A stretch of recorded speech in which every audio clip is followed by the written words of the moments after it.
Hi friends, welcome. Today we are going to be making crockpot peanut clusters, a yummy candy perfect for the holidays. You won't believe how easy this chocolate covered peanut candy is to make with just a few simple ingredients. Let me show you what we got. So we're going to be starting out with some dry roasted peanuts. I'm using 1 jar.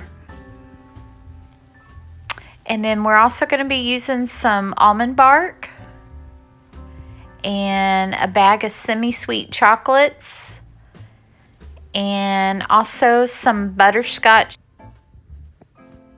So again, just a few ingredients that's going to make for a delicious candy.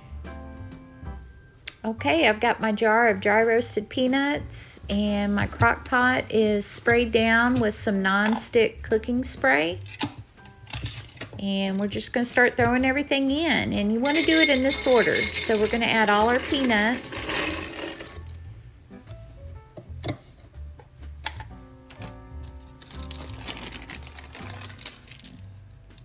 Then we're going to add our almond bark. Now I am only using a half a package of the almond bark. And this will be just fine. So just break it up in cubes and throw it in there. Okay, and next we got our semi-sweet chocolate chips. Now I'm going to use a whole bag of these chocolate chips. And I will put the ingredients in the description below. Okay, now I've got butterscotch chips and we're going to use just a half a cup.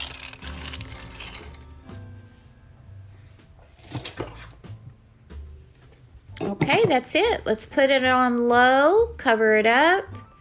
And we're going to let this cook for an hour without stirring it.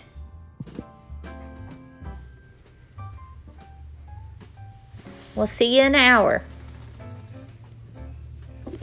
Okay, we're back. All right, so all we're going to do is just get in there and start stirring.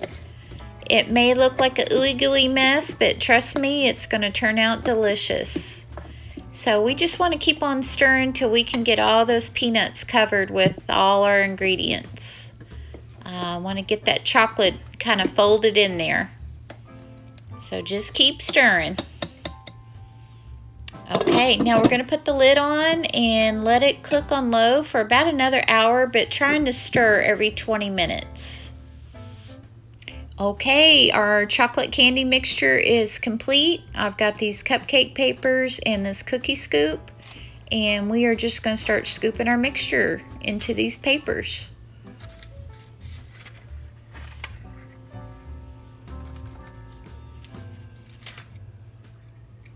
These are fairly large pieces, but you can make them smaller size in smaller cupcake liners, or you could just put it on parchment paper. Next, I'm just going to put some sprinkles, and then we're going to refrigerate it for about an hour or two and bring it out, and they'll be ready to eat. Here we are, our beautiful chocolate peanut clusters. Hope you enjoy, and thank you for watching.